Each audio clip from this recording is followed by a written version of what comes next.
저도 교회에 함께 와서 함께 찬송하고 함께 말씀을 나누는 이 귀한 시간을 잘 참여해 주셔서 너무 감사를 드립니다. 역대하 뒤에 보면 에스라라고 있습니다. 역대하. 저도 잘 못 찾겠네요. 역대상, 역대하 뒤에 보면 에스라서가 있거든요. 에스라서 1장을 우리 함께 다 같이 한번 읽어볼 텐데요. 많지는 않습니다. 1장 1절부터 11절까지 말씀을 우리 함께 보도록 하겠습니다. 에스라? 에스라 역대하 뒤에 몇 장? 1장? 기가 막혀요. 기가 막혀요. 에스라 1장 1절부터 11절까지 말씀입니다. 제가 먼저 1절 읽을게요. 바사왕 고레스 원년에 여호와께서 예레미야의 입을 통하여 하신 말씀을 이루게 하시려고 바사왕 고레스의 마음을 감동시키심에 그가 온 나라에 공포도 하고 조서도 내려 이르되 바사왕 고레스는 말하노니 하늘의 하나님 여호와께서 세상 모든 나라를 내게 주셨고 나에게 명령하사 유대 예루살렘의 성전을 건축하라 하셨나니 이스라엘의 하나님은 참 신이시라. 너희 중에 그의 백성 된 자는 다 유다 예루살렘으로 올라가서 이스라엘의 하나님 여호와의 성전을 건축하라. 그는 예루살렘에 계신 하나님이시니라. 그 남아있는 백성이 어느 곳에 머물러 살든지 그곳 사람들이 마땅히 은과 금과 그밖에 물건과 짐승으로 도와주고 그 외에는 예루살렘에 세울 하나님의 성전을 위하여 예물을 기쁘게 드릴지니라 하였더라. 이에 유다와 베냐민 족장들과 제사장들과 레위 사람들과 그 마음이 하나님께 감동을 받고 올라가서 예루살렘의 여호와의 성전을 건축하고자 하는 자가 다 일어나니 그 사는 사람들이 은그릇과 금과 물건들과 짐승과 보물로 돕고 그 외에도 예물을 기쁘게 드렸더라. 고레스 왕이 또 여호와의 성전 그릇을 꺼내니 옛적에 느부갓네살이 예루살렘에서 옮겨다가 자기 신들의 신당에 두었던 것이라.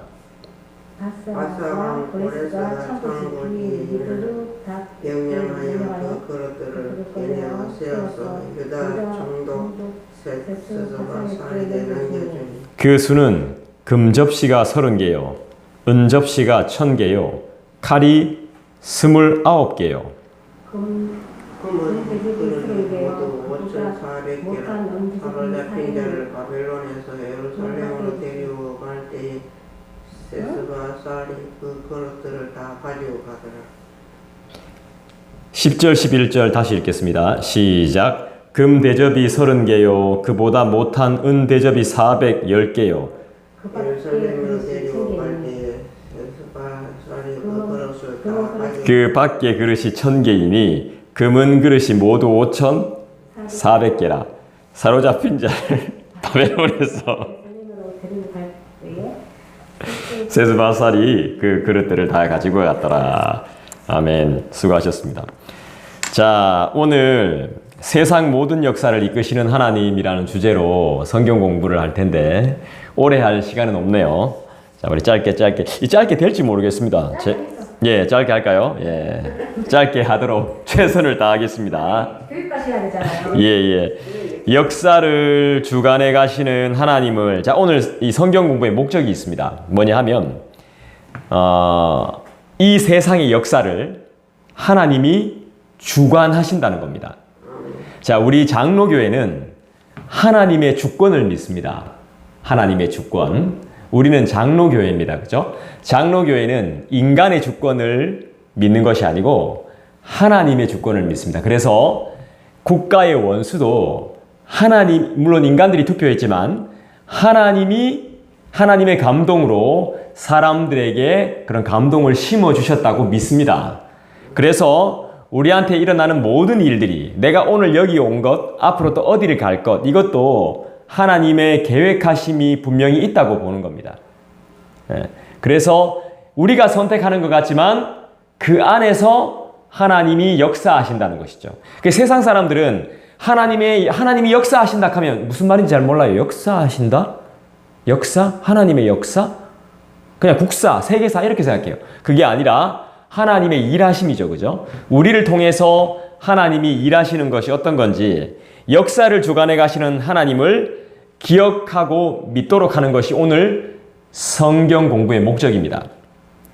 이 땅을 일구어 가시는, 우리의 삶을 일구어 가시는, 주관해 가시는 하나님을 기억하고 믿는 것입니다. 자, 17세기 후반부터 18세기를 거치면서 유럽에서 가장 이슈가 되었던 신학 사상이 뭘까요? 17, 18세기. 지금 우리가 몇 세기를 살죠? 20세기. 그렇죠. 21세기를 살고 있죠. 21세기, 20세기가 넘었습니다. 그죠? 이 시대를 살 때 그 전 17, 18, 그러니까 1700년, 1800년, 1900년에 아주 종교적으로, 신학적으로 아주 이슈가 되는 사상이 있었어요. 무슨 사상일까요? 지금은 무슨 이슈가 되는 게 무슨 사상이죠? 민주화지 뭐죠? 네, 민주화인가요? 예, 비대면, 코로나 이런 것들이 시대의 이슈가 될 수 있죠. 그 당시에는 이슈가 됐던 게 뭐냐 하면요, 이신론이었어요. 이신론이 뭐냐 하면, 자, 하나님이 이 땅을 만들어 놓고 간섭하지 않는다는 거예요. 사람들을 만들어 놓고 간섭하지 않는다는 거예요. 그냥 시계처럼 정밀하게는 만들어 놓는다는 거예요. 근데 자동으로 돌아가게끔 하나님이 간섭하지 않는다는 것이죠. 자, 이게 성경적으로 맞아요? 안 맞아요? 맞아요. 안 맞죠? 하나님이 만들어 놓고 하나님이 간섭하지 않으면 어떻게 되는 겁니까? 우리가 자식 새끼 낳아놓고 안 간섭 안 해. 죽든지 말든지. 네, 그게 이신론이란 말입니다. 예, 그런 사상이 상당히 유행해. 그리고 지금 말하는 것처럼 맞다, 그렇다. 지금도 사람들이 그렇게 생각한다니까요. 신은 있긴 있는데 간섭하진 않지. 왜? 우리 눈에 안 보이니까. 악한 놈도 잘 살고 있어. 예, 근데 잘 생각해 보세요. 성경이 말하는 믿음은요, 보이지 않는 것을 믿는 게 믿음이라 그랬어요.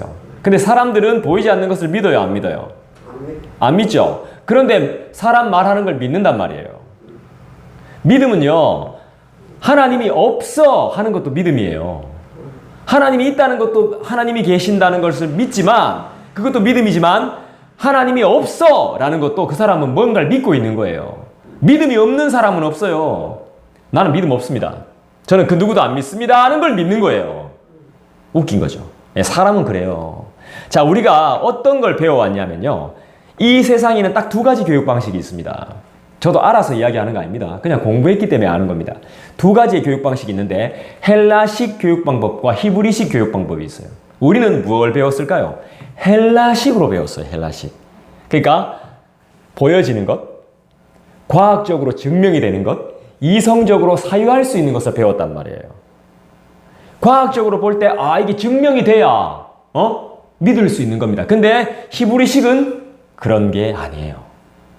자, 예를 들면 헬라식은요, 신이요 실제로 우리 눈에 보여야 돼요. 근데 히브리식은 어떤 거예요? 그냥 신이 있다고 전제하는 거예요. 전제하고 그냥 이야기를 하는 겁니다. 그러니까 이 교육 방식 두 가지는 너무 안 맞아. 그게 기독교도 마찬가지입니다. 저는 이 시간에 하나님을 여러분들에게 막 증명 안 해요. 왜? 하나님이 있다는 걸 깔아놓고 가는 거예요. 성경도 그래요. 성경은 하나님이 있다는 걸 증명하려고 하는 책이 아니에요. 처음에 뭐로 시작합니까? 태초에 하나님이 천지를 창조하시니라. 하나님이 살아계시다는 것을 전제하고 가요. 그 인간들은 계속 헬라식으로 교육받아 오니까 하나님 있나 없나? 없지. 눈이 안 보이니까. 없잖아. 막 이것만 계속 강조한다니까. 근데 히브리식은 절대 그렇지 않습니다. 유대인들은 그렇지 않아요. 이 사람들이 토론하는 방식, 이 사람들이 삶을 사는 방식은 하나님이 살아계시다는 전제를 확 깔고 그냥 가요. 그러니까 말 함부로 잘못하면 야, 너 하나님이 그거 듣고 계셔. 진짜?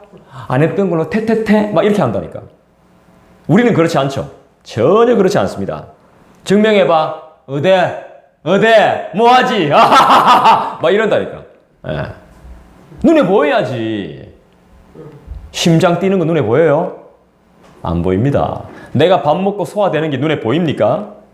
똥 싸는 과정이 눈에 보입니까? 여러분 씻고 준비하고 화장해가 나오시는 게 우리 눈으로 볼 수 있습니까? 제가 일어나서 샤워하고 이런 과정들 다 볼 수 있어요? 없잖아.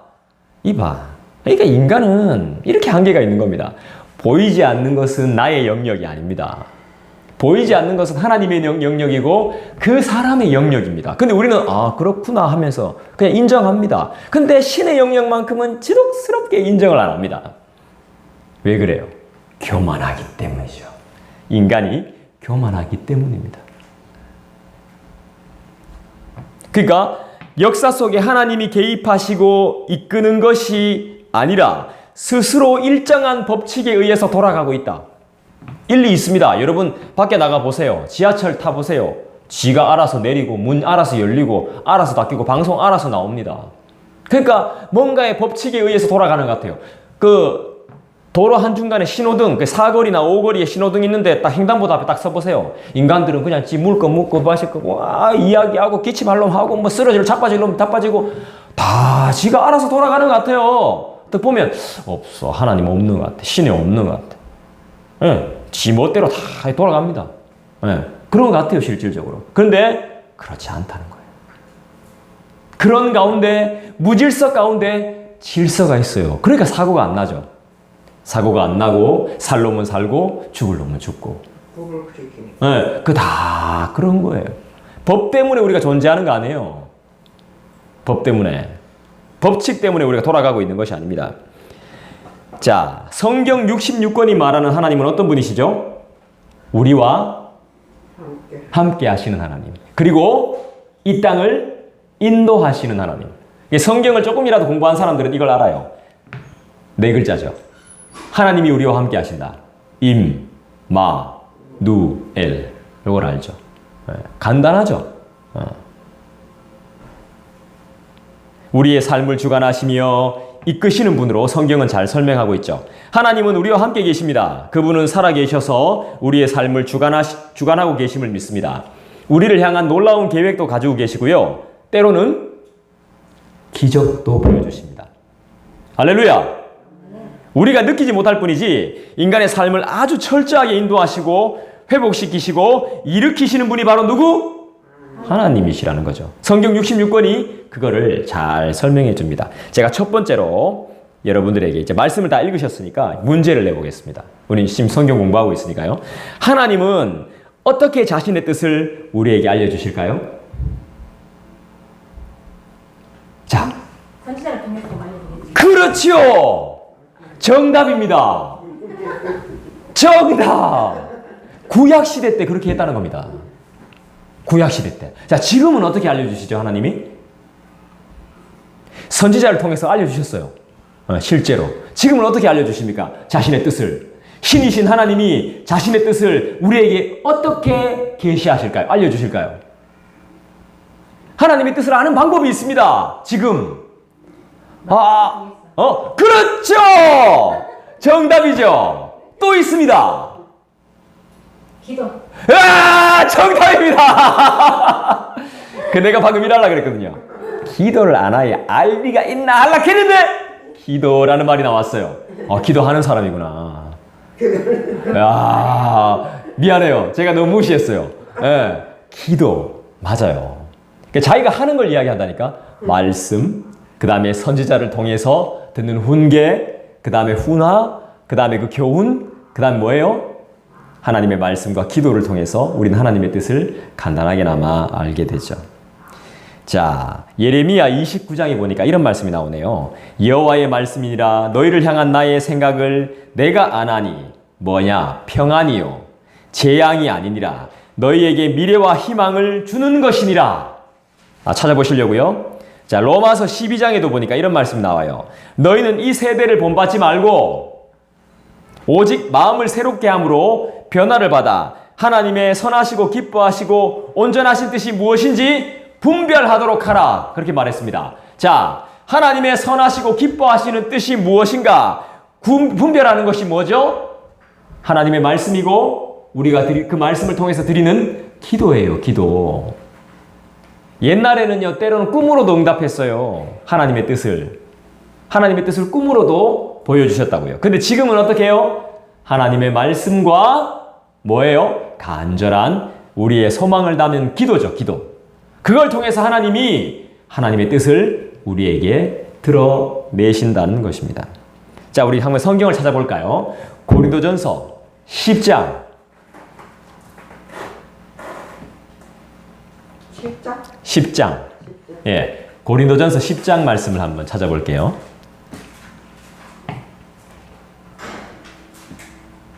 고린도전서 10장.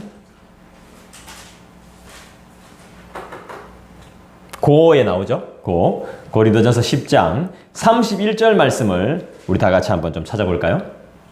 그러죠. 자, 여러분들 읽어주시겠어요? 시작. 그런즉 너희가 먹든지 마시든지 무엇을 하든지 다 하나님의 영광을 위하여 자, 그런즉 너희가 먹든지 마시든지 뭘 하든지 다 하나님의 영광을 위해서 하라. 이렇게 말씀하고 있는데 이게 무슨 뜻입니까? 무슨 뜻일까요? 싸놓고 나면 하나님만 생각하는 정답이죠. 예. 사나 죽으나 사나 죽으나. 예. 날 위해 피 흘리신 그분을 위해서 그분만 생각하고 사는 것이 하나님께 영광을 돌리는 방법인데, 자, 뭘 하든지 열심히 하는 건 좋은 겁니까? 나쁜 겁니까? 좋은 거죠. 근데 뭘 한다는 게 이게 뭐가가 중요한 겁니다. 뭐가. 이 도둑질을 하는데 아주 열심히 한다. 사기를 치는데 아주 열심히다. 이러면 하나님 일에 열심히 곤란합니다. 그죠? 예. 근데 하나님의 일이 뭔데요? 전도. 전도죠. 그래. 예. 그 열심히 하는 거 좋죠. 근데 뭘 하든지 열심히 하는 건 좋지만 결국 하나님 제일 그렇죠. 결국 열심히 하는 건 좋지만 결국 무엇을 말하냐 하면 어떤 마음인가가 더 중요한 거예요.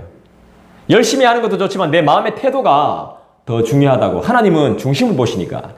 열심히 하는 것도 좋은데 그 마음이 어떤 마음을 가지고 과연 이 일을 열심히 하고 있느냐가 문제인 겁니다. 자, 예를 들어 볼게요. 어떤 사람한테 감사합니다. 정말 감사합니다. 예, 감사합니다. 그래, 한 용돈 얼마 줄게. 자, 2,000원. 예, 정말 정말 감사합니다. 근데 그 사람 속은 어떨까요? 2,000원밖에 안 줘? 날 몰라 보고. 지금은 내가 2,000원 받고 굽신거리지만 앞으로 내가 두고 보자. 이런 마음이라면 상당히 곤란하죠. 곤란합니다. 예. 사람은 그런 마음을 먹을 수 있다는 겁니다. 충분히 누구나. 내가 지금 말은 안 하지만 돌아서서는 저 사람하고 두 번 다시 안 만날 걸 계획하는 사람이 있습니다. 내가 분명히 어제는 미안했대. 그래, 화 풀어라. 악수했는데 그래. 아이고, 괜찮다. 이렇게 했는데 이 사람 속은 아닌 겁니다. 아닌 거예요. 사람은 두 개의 추를 가지고 있다 그랬죠. 두 가지 마음. 어쩔 수 없습니다. 이중입니다. 이중. 영원한 내 편은 없다는 것입니다. 무엇을 열심히 하느냐보다 하나님은 하나님을 향해 어떤 마음으로 삶을 살아가고 있느냐가 더 중요하다는 것을 알기를 원하신다는 것입니다. 자, 빌립보서 한번 볼까요? 빌립보서 한번 찾아보시겠어요?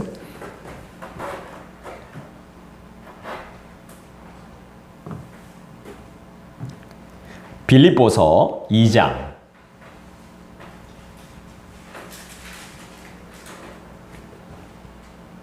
빌립보서 2장 13절.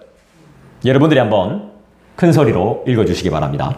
시작. 너희 안에서 행하시는 이는 하나님이시니 자기의 기쁘신 뜻을 위하여 너희에게 소원을 두고 행하게 하시나니. 자, 너희 안에서 행하시는 이는 누구? 그렇죠. 우리 안에서 행하시는 분이 하나님인데요.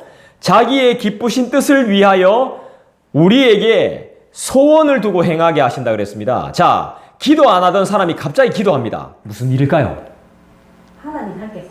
그렇죠.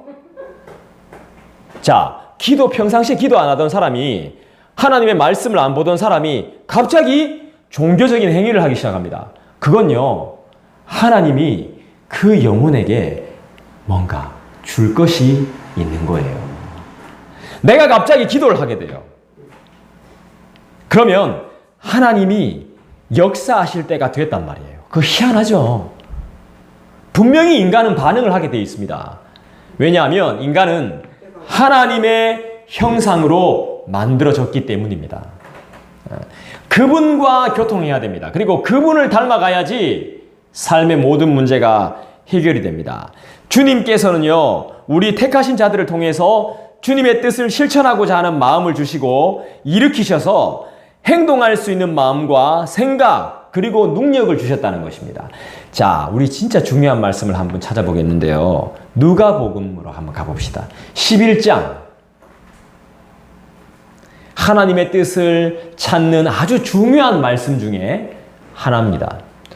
누가복음 11장 9절은 딱 3가지의 단어로 요약할 수 있습니다. 이 말씀을 읽어보고 여러분들이 3가지로 딱 요약해 보십시오. 자, 3가지로 요약할 수 있습니다. 누가복음 11장 9절입니다. 여러분 읽어주시죠. 시작.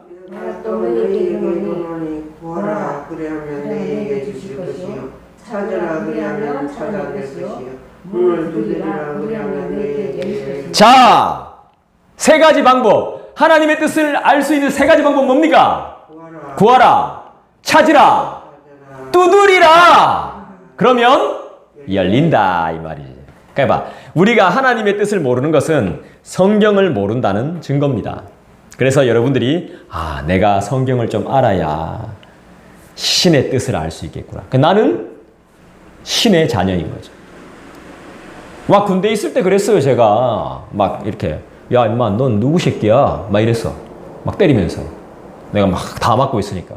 제가 또 깡다구가 있어가지고 삐짝 말랐는데 깡다구가 있어가지고 끝까지 버티고 막 이랬거든요. 미안해요. 잘못했어요. 충성 이러면 살아남는데 몇 대 맞을래? 때리고 싶은데 때리소. 충성. 와 그러니까 막 열받는 거 때리는 사람은 부모도 그렇잖아요. 너 맞을래 안 맞을래? 맞을게. 몇 대? 계속. 가면 막 때린단 말이야. 잘못했어요 엄마 다시 안 갈게요 이렇게 해야 되는데 막 지기든 말든 네 손해지 내 손해가 이 감서 이런 맞으면 끝까지 때린단 말입니다. 니 도대체 내가 막 계속 맞았어요. 니 도대체 뭔데? 니 뭔데? 막 이렇게 하더니 무슨 새끼야? 저는 하나님 새끼입니다. 더 맞았어요. 가만히 있었으면 그냥 나왔을 낀데 하나님 새끼, 하나님 자녀입니다. 하나님이 책임지십니다. 더 두드려 맞고 그래 책임져 보자 하면서 그분 저 때리고 3일 알아놓았잖아. 3일 알아. 저는 5일 알아놓고. 자, 구하라, 찾으라, 두드리라. 그러면 열릴 것이라 그랬습니다. 또 성령의 인도를 받아야 하고 기도를 통해서 깨달음을 우리가 얻어야 되겠죠. 하나님은 여러 가지 방법으로 자신의 뜻을 우리에게 전달하십니다. 하나님은 여러 가지 방법으로 전달하세요. 여러 가지 방법. 사람을 통해서도 전달합니다. 사람의 입술을 통해서도 전달하고 지금 이 순간에도 하나님이 하나님의 뜻을 충분하게 전달하실 수 있습니다. 구약시대에는 직접 찾아오셨습니다. 하나님이. 자기를 드러내셔가지고 막 음성으로 형상은 안 보이는데 막 음성으로 막 모세 하면서 막 나타나셨다. 그래가지고 말씀을 전해주셨다니까. 그리고 아까 전에 이야기했던 것처럼 선지자를 통해서 말씀을 하시기도 하셨고요. 꿈과 환상을 막 보여주셨어요. 그래서 자신의 뜻을 드러내기도 하셨습니다. 현재 우리는 어떻게 그분의 뜻을 알 수 있는가 생각해보면 기도죠, 기도. 그리고 자 보세요. 따라합시다. 감동. 마음의 감동. 이게 그냥 감동스럽다 이게 아니고 성령의 감동. 여러분 좋은 영화나 좋은 음악이나 좋은 무슨 드라마를 보면요 한 3시간 동안은 세상이 아름다워 보입니다. 근데 3시간 뒤에는 원래대로 돌아와요. 근데 예배를 잘 드리잖아요. 그럼 사람이 변해요. 성령도 하나님이잖아요. 그죠? 하나님이 내 마음에 찾아오셔서 나한테 감동을 주시잖아요. 그러면 진짜 세상이 달라 보여요. 삶이 달라져요. 성경을 읽을 때, 기도 시간을 가질 때, 삶 속에 여러 가지 하나님의 말씀을 통한 체험을 통해서 성령은 우리가 하나님의 뜻을 깨닫게 하실 때가 정말 많습니다. 자, 그렇다면 이제 다시 에스라로 돌아와서 에스라 1장으로 돌아와서 우리가 성경 공부를 할 수 있겠죠. 자, 한번 보겠습니다. 제가 문제를 낼 테니까 여러분 맞춰보세요. 아까 전처럼요. 하나님께서 바사 왕 고레스의 마음을 감동시킨 이유가 뭘까요? 자, 우리가 하나님의 뜻을 알게 된다고 했을 때 감동이 온다 그랬습니다. 성령의 감동. 자, 하나님께서 바사왕 고레스의 마음을 감동시키신 이유가 나옵니다. 정답은 1절에 나옵니다. 1절을 다시 한번 읽어볼까요? 자, 읽어보겠습니다, 여러분. 에스라서 1장 1절 다 같이 읽겠습니다. 시작. 바사왕 고레스 원년에 여호와께서 예레미야의 입을 통하여 하신 말씀을 이루게 하시려고 바사왕 고레스의 마음을 감동시키심에 그가 온 나라에 공포도 하고 조소도 내려 이르되. 자, 이 몇 장에 있냐면 711쪽에 있거든요. 구약 성경 역대하 바로 뒤에 에스라가 있습니다. 역대하 바로 711쪽. 자, 하나님께서 바사왕 고레스의 마음을 감동시키신 이유가 뭡니까? 하나님의 말씀을 이루게 하시고. 그렇죠! 정답입니다. 설명했네. 예, 그대로 나옵니다. 예, 제가 지금 가르쳐 드리고 있는 겁니다. 어렵지 않습니다, 여러분. 왜 이렇게 어렵게 생각합니까? 성경 공부는 어렵지 않아요. 자, 질문했을 때 거의 정답은 예수, 하나님, 믿음, 기도, 성경 이럴 때가 굉장히 많습니다. 근데 우리는 막 질문하면 막 내 시킬까 싶어가고 막 쪽팔리가지고 막 버벅버벅 떠는데 절대 그러실 필요 없어요. 담대하십시오. 어렵지 않습니다. 하나님께서 바사왕 고레스의 마음을 감동하신 이유는 하나님의 말씀을 이루게 하기 위해서입니다. 자, 우리에게 하나님이 감동을 주시는 이유는 하나님의 말씀이 이루어진다는 것입니다. 자, 바사왕이라 그랬는데 바사왕 고레스입니다. 이름 웃기죠? 고레스. 자, 바사가 지금 어느 나라일까요? 이란. 지금 이란. 고대 근동은요, 옛날 지금 이집트, 이란, 그 다음에 어딥니까? 근동, 인도네시아, 인도 쪽이죠. 인도 쪽, 아프리카. 이쪽이 고대 문명의 발상지예요. 지금은 그 나라가 선진국, 후진국? 후진국이죠. 예. 근데 그때는 안 그랬어요. 고대 때. 잘 살았어요. 왜냐하면 유브라데강, 무슨 강, 그 지역을 중심으로 해가지고요. 엄청나게 잘 살았어요. 맞아요. 그리고요, 그 당시에 건축술이요, 진짜 좋았어요.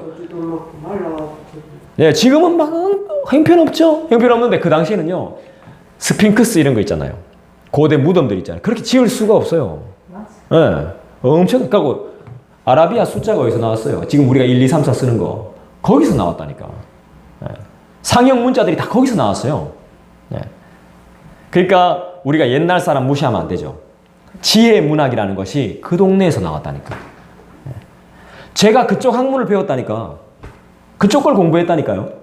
네. 옛날 아프리카 사람들이 무식하고 이상하고 지랄 맞은 것 같죠? 아니에요. 우리보다 더 지혜로웠어요. 그래 살아왔지. 네. 법을 우리보다 먼저 알았던 사람이에요. 법조문을 먼저, 십계명이라는 것을, 법을 먼저, 계명을 먼저 알았던 사람들이에요. 그 사람들은 성경을 달달달달 외웠어요. 똑똑해요. 그거 뭡니까? 똑똑한 사람들이 받는 상 뭡니까? 우리나라엔 잘 많이 없잖아. 김대중 대통령이 안 받았나? 노벨상을 그쪽에서 더 먼저 받았다니까. 네. 우리나라 별로 없잖아. 없어. 근데 우리나라 사람 똑똑해요. 잔머리 죽입니다. 죄 짓는 데는 최고입니다. 흉내내는 거 끝장납니다. 우리보다 흉내내는 거 더 잘하는 사람 누구죠? 중국이 중국. 네. 모조품 하나 끝내주죠. 일본은 작게 만들죠. 작게 실용적으로 진짜 잘 만들죠. 그러니까 차도 작게 만들어서 오만 것 때문에 다 때려 넣죠. 네. 일본은 그게 최고고 우리나라는 모방이 최고고 모방보다 더 뛰어나게 모방하는 게 중국이죠. 짝퉁의 나라 아닙니까? 그러니까 그 절대로 머리 좋은 게 아닙니다. 형편없다. 형편없는 거죠. 미국의 디즈니사에 만화를 만들잖아요. 배경 밑그림을 누가 그리는 줄 아세요? 우리나라에서 그려요. 하청이 하청. 우리나라는 그런 걸 잘해요. 그러니까 돈을 못 벌어요. 네. 미국은 크게 놀아요. 우리는 뒤에서 뒷그림 그리고 있어요. 그러면서도 와 내가 그림 뭐 배경 그렸다고. 아니에요. 실질적으로 돈은 미국이 다 버는 거예요. 독점하는. 네, 독점하는 거예요. 우리는 하청만 할 뿐인 거예요. 이래 살면 우리는 절대로 선진국으로 살 수가 없어요. 그냥 캐주는 거죠. 그냥 우리에게 이득을 취하기 위해서 다른 나라 대통령들이 한국 나라는 작지만 무시할 나라 아닙니다. 속으로는 무시하고 있으면서. 나 밥이야 이랬지. 그렇게 하면서 우린 그것도 모르고 그 말 듣고 맞는가 싶어가. 앞으로는 앞으로는 뭐 그 나라들이 우리를 잡아먹겠죠. 하나님의 선지자 예레미야의 입을 통해 하신 말씀을 이루게 하시려고요. 하나님은 본인이 말씀하시면 절대적으로 이룹니다. 우리처럼 그냥 지나가지 않습니다. 자, 하나님께서 당신의 목적을 이루시기 위해서 과거에도 이방인 통치자들을 감동시키셨던 것처럼 이때에도 이분은 150년 이전에, 200년 이전에 고레스에 대해서 이사야가 예언한 내용을 그대로 성취하기 위해서 한 나라의 왕의 마음에 역사하셨습니다. 고레스는요, 포로로 끌려와 있는 유대인들을 도와줄 이유가 없고, 지금 이스라엘이 망했습니다. 이스라엘이 망해서 끌려와 있는 겁니다. 바사에. 바벨론에 끌려와 있는 거예요. 지금 포로 생활을 하고 있는 거예요. 끌려와 있는데 여기서 포로들을 풀어주고 포로들한테 유아 정책을 쓸 이유가 없어요. 그 사람들 포로 눈치 볼 필요 있습니까? 없습니까? 없어요. 그런데 바사왕 고레스가 선하게 대해주고 있는 거예요. 이건요, 하나님께서 미리 예언하신 거예요. 너네들이 70년 동안 이방 땅에서 포로 생활하고 분명히 내가 너희를 고향으로 보내주겠다. 이렇게 말씀하신 겁니다. 근데 희한하게 있잖아요. 사람들은 희한해요. 내가 다시 해방돼서 내 고향으로 돌아가요. 근데 그걸 기뻐하지 않는 사람이 있더라는 거예요. 왜 그렇습니까? 한 70년 미국 생활 하다 보니까, 포로 생활에도 미국 생활 하다 보니까 거기서 나름대로 잘 살았거든. 근데 갑자기 네 나라로 돌아가라는 거야. 다 풀어줄 테니까. 그런데 나 돌아가려고 하니까 지금 예루살렘 어떻게 됐어? 초토화 됐잖아. 예루살렘 성이 무너졌어. 없어요. 우리가 살던 지역 집이고 뭐고 다 망가졌어. 아무것도 없어. 황폐해. 근데 그쪽으로 돌아가라는 거야. 좋았겠어요? 싫었겠어요? 싫었죠. 싫어하는 사람이 분명히 있단 말이에요. 근데 가고 싶은 사람도 있어요. 근데 싫어하는 사람도 만만치 않더라는 것입니다.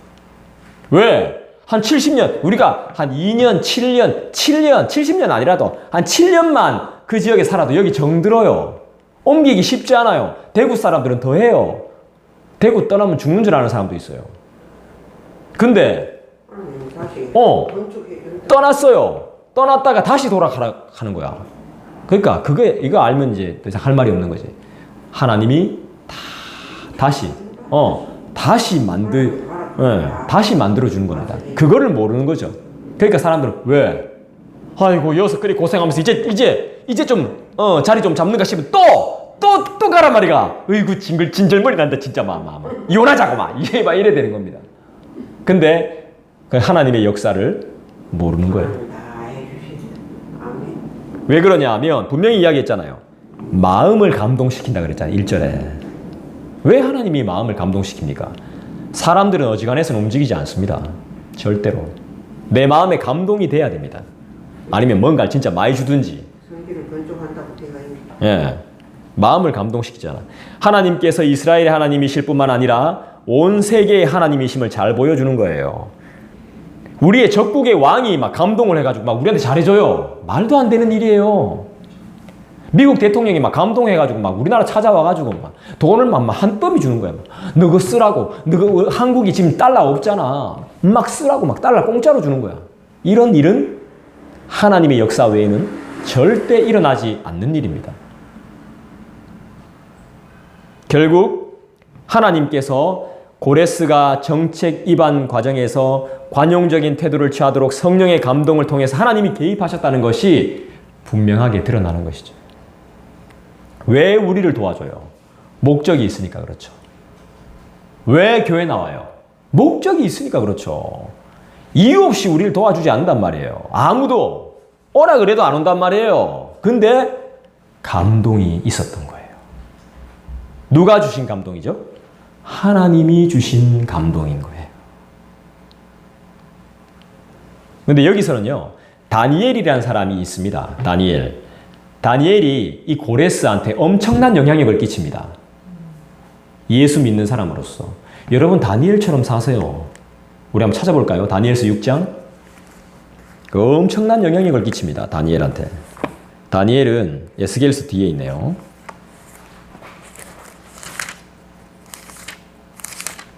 제가 구약을 잘 모르는데 이건 제가 분명하게 기억합니다. 다니엘서 6장 26절 27절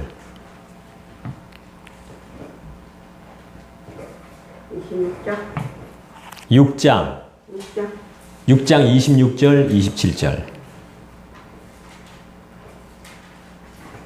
아니, 못 찾겠다. 다니엘 1245쪽. 1240 선생님? 예. 6장 구약 1245쪽입니다. 1245쪽이야. 구약에. 네네, 구약에 1245쪽. 고레스 왕한테 하나님이 어떤 분이신지 다니엘이 확실하게 보여줘서 고레스가 완전히 바뀝니다. 그래서 하나님이 어떤 존재인지를 알게 됩니다. 그래서 하나님을 믿는 자들에게 함부로 하지 못합니다. 자, 다니엘 6장 1243페이지 찾으셨어요? 네. 예, 6장 26절 27절 같이 읽어볼게요. 우리가 정독해 보겠습니다. 시작. 내가 이제 조서를 내리노라. 내 나라 관할 아래에 있는 사람들은 다 다니엘의 하나님 앞에서 떨며 두려워할지니 그는 살아계시는 하나님이시요 영원히 변하지 않으시리시며 그의 나라는 멸망하지 아니할 것이요 그의 권세는 무궁할 것이며 그는 구원도 하시며 건져내기도 하시며 하늘에서든지 땅에서든지 이적과 기사를 행하시는 이로써 다니엘을 구원하여 사자의 입에서 벗어나게 하셨음이라 하였더라. 자, 고레스 왕이 하나님을 어떻게 평가했습니까? 구원자. 그죠? 그 다음에 어떻게? 권세는 무궁하고 그의 나라는 멸망하지 않을 것이고 영원히 변치 않으시리가 바로 누구라고요? 하나님. 고레스가 하나님을 알아버렸어요. 하나님이 어떤 분이신지 알아버렸단 말입니다. 다니엘이 보여줬어요. 다니엘이 사자굴에 들어가서도 잡혀먹지 않았어요. 사람을 사자굴에 던지면 다 잡혀먹는데 사자가 피하는 겁니다. 다니엘을 보고. 이건 하나님의 사람만이 할 수 있는 것이고 하나님이 역사 안 하면 이렇게 안 됩니다.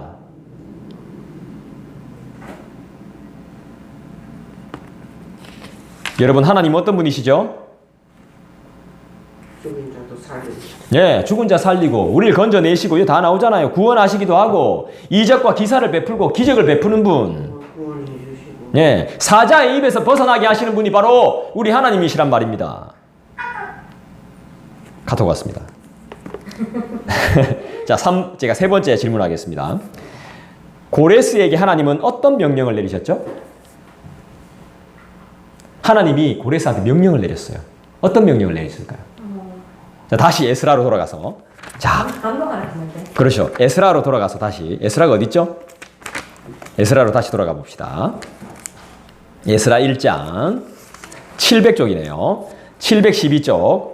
자, 에스라 1장 2절을 볼까요?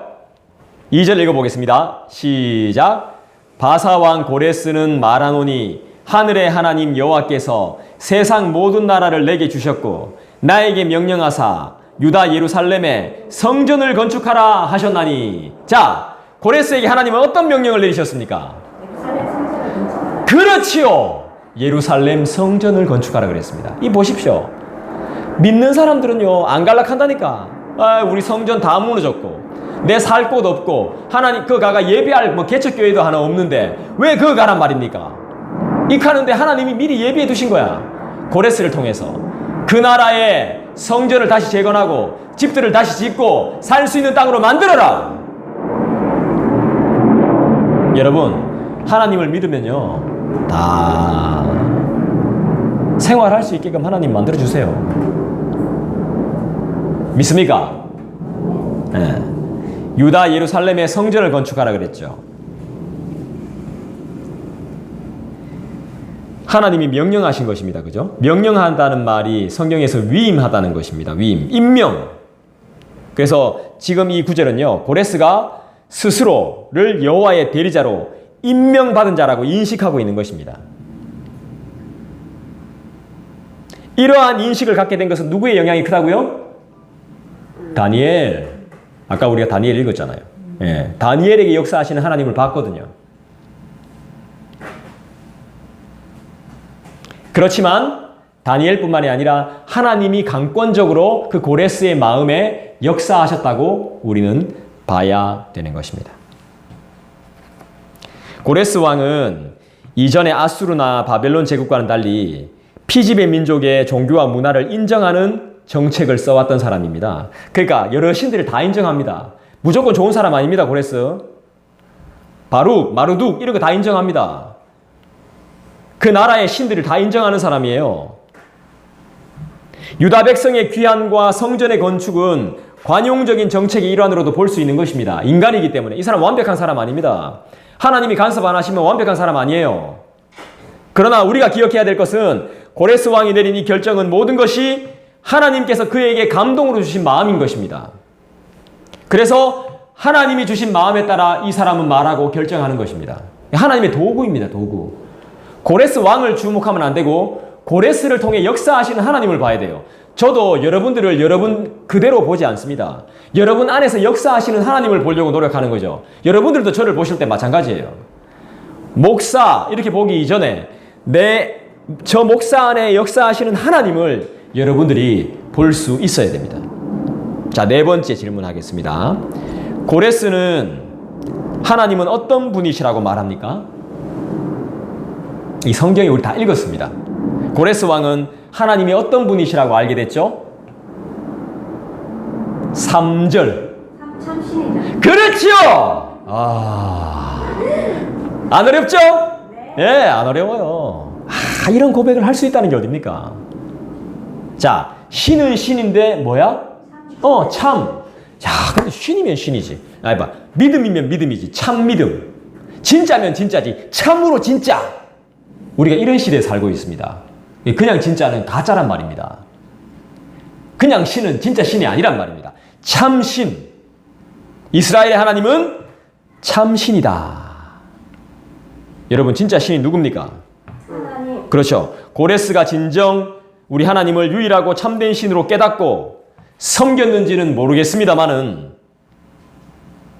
분명한 것은 역사를 주관하시는 하나님의 섭리가 당시 고레스의 마음을 감동시킨 것입니다. 그래서 돈도 다 지원합니다. 성전을 건축하는 것도 해주고 재정적인 지원도 마다하지 않고 그렇다는 건 뭡니까? 하나님을 경외하는 마음이 고레스한테 있었다는 것입니다. 하나님을 경외하면 하나님 돈도 줍니다. 먹을 것 줍니다. 집도 줍니다. 사람도 만나게 하십니다. 그 사람을 통해서 역사하시는 하나님을 봐야 됩니다.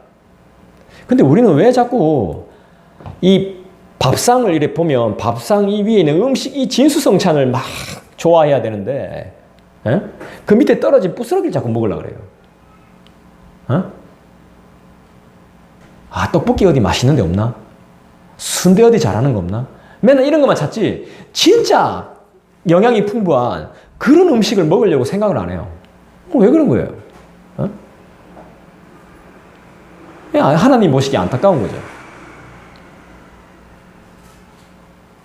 자, 제가 다섯 번째 질문을 드릴게요. 예루살렘으로 귀환할 것을 작정한 사람들은 누굴까요? 그래, 너네들 너네 고향으로 보내줄게 했더니 가겠다고 하는 사람들은 누굴까요? 안 가겠다고 하는 사람도 있었을 거예요. 가겠다고 한 사람이 성경에 나와요. 우리가 다 읽었어요. 누굴까요?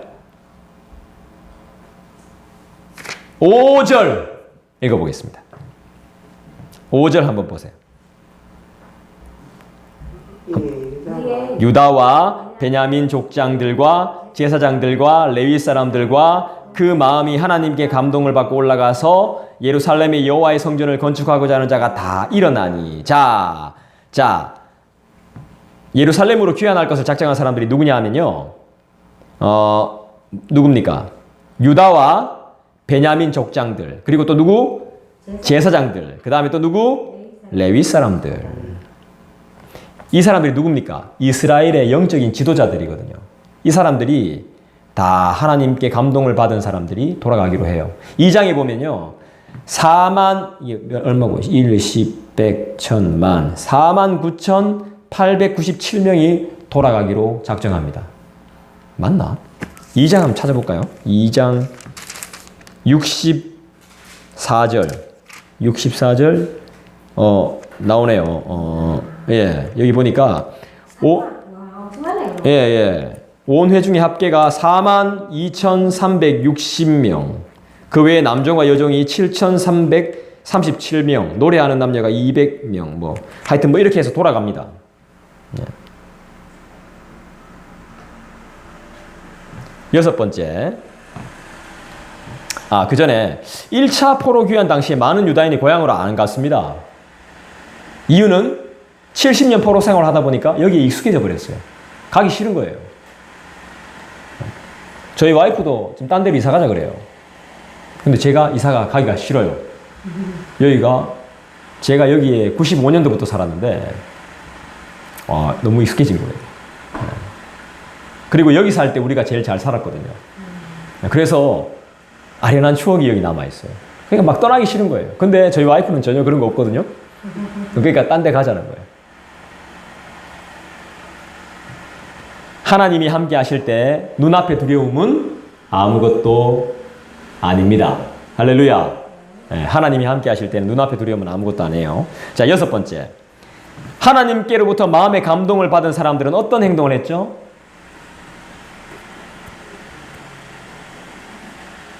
5절. 어떤 행동을 하게 됩니까? 성전을 건축하다. 예, 성전을 건축하게 되죠. 예, 맞습니다. 성전을 건축하고자 하는 자가 마지막에 다 일어나니. 자, 하나님께 감동을 받으면요. 어떤 일이 벌어지냐 하면 딱 두 글자로, 한 단어로 이 사람이 바뀌어요. 순종하는 사람으로 바뀌어요. 예. 갑자기 바뀌어, 사람이. 하나님의 감동을 팍 받잖아요? 그러면 이 사람 가슴에 순종이라는 글씨가 탁 새겨져요. 당신의 명령을 듣겠다는 것이죠. 내 뜻대로 살지 않고 하나님, 당신님의 뜻을 듣기를 원한다는 것입니다. 네, 순종이 제사보다 낫다는 말이 성경에 실제로 나오거든요. 자, 나 자신을 볼 때 과연 나는 하나님께서 우리의 마음을 감동하실 때 주저없이 일어날 수 있는 믿음이 있습니까? 맞습니다. 네, 한번 생각해 봐야 되겠죠. 자, 일곱 번째로 제가 질문 드릴게요. 자, 고레스 왕이 자신의 창고에서 무엇을 꺼내요. 그래서 유다 총독 세스바살에게 넘겨줍니다. 뭐였을까요? 8절에 나옵니다. 네. 뭡니까?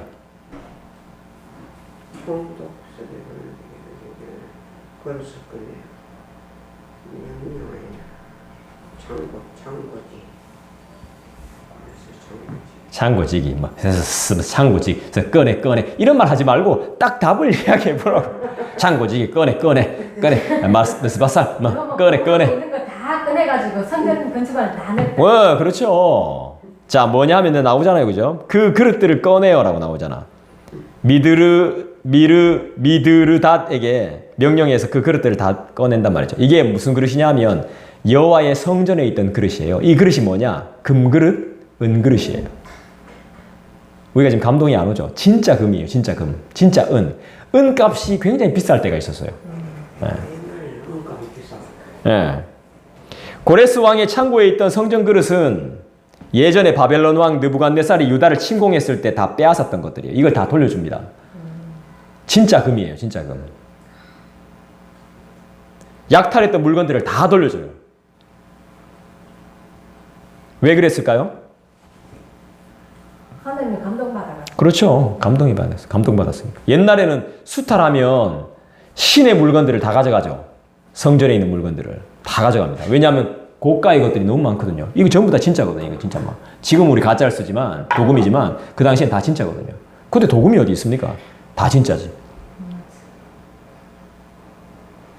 그리고 옛날의 싸움은 고대의 싸움은 신과 신과의 전쟁이었어요. 그러니까 이스라엘이 바벨론한테 지잖아요. 그러면 하나님이 지는 거야. 내 신이 더 강한 거예요. 그래서 자기의 우월함을 가시하기 위해서 다 가져가 버리는 거예요. 우리나라는요, 적에게 침공을 많이 당한 나라입니다. 그것도 무식한 나라들한테. 그러니까 기념품으로 남아있던 모든, 그러니까 이 기념물들 있잖아요. 우리나라를 뭐 그 당시에 기념했던 기념물들. 그게 다 없어졌어요. 건축물들 이런 거. 하도 막 무식한 사람들이 막 쳐들어와가지고 다 쓸어버리니까 그 문화유산들을 남겨놓지 않고 다 그냥 다 박살내버리는 거예요. 그래서 막 가져가기도 하고. 그래서 그게 우리나라 문화재들이 다 어디 가 있습니까? 일본에 가 있잖아요. 안 주잖아. 나쁜 놈. 나쁜 놈들이죠. 네, 그러니까 무식한 놈들이죠. 그래서 유럽에는요, 전쟁 나면요, 문화재는 손도 안 댑니다. 가만히 놔둡니다. 희한하죠? 우리는 막 열받으면 막 다 깨부수잖아. 그래서 오히려 그냥 열받았을 때 휴지 그냥 각 티슈 던지거나, 예? 그죠? 이불 던지거나, 막 그냥 막 휴지 막 빼가, 그러니까 이게 낫지. 그게 유식한 겁니다. 집에 있는 금그릇이고 뭐 막 다 찢어내 삐리뿌고 막 돈 다 찢고 막 불태워고 이건 진짜 무식한 행동이에요. 예. 영국에는 컵도 그자 이빨 나가고 우리는 볼 거잖아. 다 쓴다. 외국인 다 그런 거더 자, 마지막으로 오늘 말씀에 기록된 예루살렘에 여호와의 성전을 건축하는 일은 누구로부터 시작됐고 누구의 계획대로 진행되었다고 생각하십니까? 하나님으로부터 시작돼서 하나님으로부터 계획되고 하나님으로부터 마무리되는 거죠. 오늘 본문의 이야기는 표면적으로 바사왕 고레스가 내린 칙령과 성전 건축을 위해 일어났던 이스라엘 지도자들의 행동을 중심으로 전개되는 것 같지만 오늘 이 에스라서의 본문의 저자는요, 1절과 5절에서 한 가지 사실을 분명히 우리한테 가르쳐줘요. 뭐죠? 그것은 하나님께서 고레스 왕과 이스라엘 지도자들과 백성들의 마음을 감동시켰다는 거죠. 우리한테도 그런 감동이 있기를 원해요. 그런 의미에서 오늘 본문은 하나님이 시작하셨고 하나님이 진행하셨던 성전 건축의 이야기로 볼 수 있죠. 하나님께서는 인간의 모든 역사를 주관하시는 분이시고 하나님께서 그분의 역사를 이루어 가실 때 기쁨으로 참여하는 우리가 되기를 간절히 소망합니다. 네, 기도하고 마치겠습니다.